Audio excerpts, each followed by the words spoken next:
Briggs. Miss Adamson, please.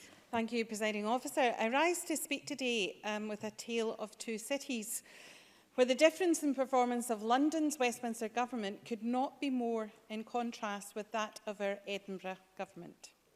It was the best of times, it was the worst of times.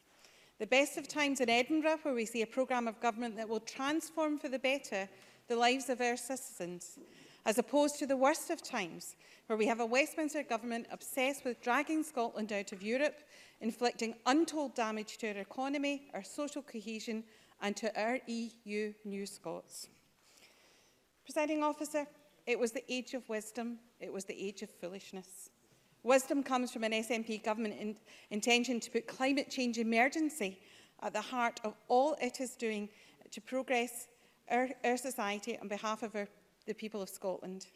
The foolishness is an attempted proroguing of Parliament and a hurtling headlong off Brexit cliff edge. Deal or no deal, there is no such thing as a good Brexit. It was the epoch of belief, it was the epoch of incredulity.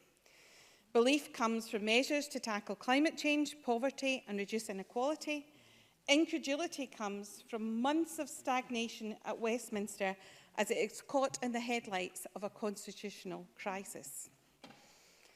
The epoch of belief is also about measures for ending homelessness, initiatives to tackle holiday hunger, the early introduction of the Scottish Child Payment, grants from the Scottish Welfare Fund, schemes for period and full poverty, discretionary housing payments, council tax reductions, the expansion of early years childcare, a new statutory body on poverty and inequality, and of course a new Social Security Scotland agency built upon dignity and respect.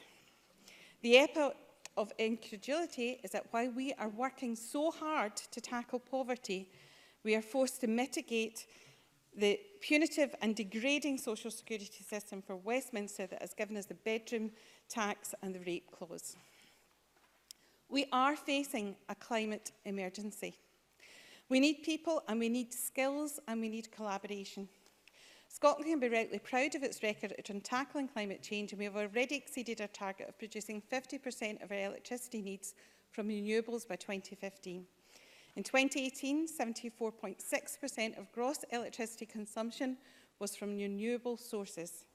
Investment in walking and cycling in Scotland has been doubled to 80 million per year.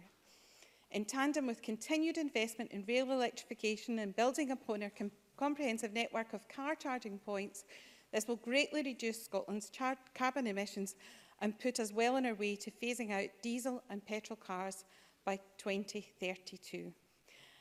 However, it is the investment in people and skills that I welcome and take most from yesterday's programme for government. I welcome the Scotland's Future Skills Action Plan, which was published yesterday, but the commitment to develop a specific climate change skills plans to ensure that Scotland is equipped to deal with the climate crisis and that we have the skills needed to take on the new economic advantages that will come from new investment in renewables. I also welcome the commitment to 30,000 modern apprenticeships. Presiding Officer, as someone who has worked with care experienced young people throughout my time in this place as a member of the Education Committee, I was particularly pleased to see the investment in care experienced young people by the government. The care experience bursary age limit has been lifted. There will be free dental care for care experienced young people, 24/7 crisis support for young people in Scotland, and access to discretionary housing payments for young people in receipt of a qualifying benefit. Earlier in the summer, I visited the Who Cares Scotland summer camp. I spoke with many young people there who were willing to share their concerns, their experiences with me, so I could better understand their challenges as care experienced young people.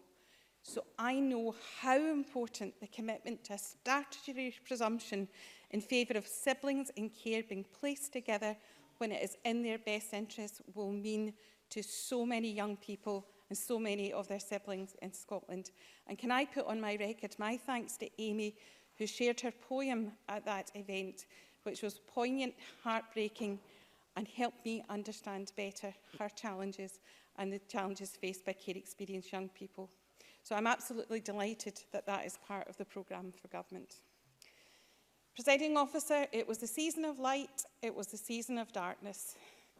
The light comes from the many organisations who have welcomed this ambitious and important programme for government. Colleges Scotland, NUS Scotland, Who Cares Scotland, Citizens Advice Scotland and the Poverty Alliance, to mention just a few. The darkness comes from the unknown Brexit black hole that we all approach with trepidation. I said before, there is no such thing as a good Brexit. Whatever happens, we will have major challenges ahead in our country. We don't have a clear vision ahead, but thank goodness that independence offers Scotland a choice of the best of times. Thank you very much.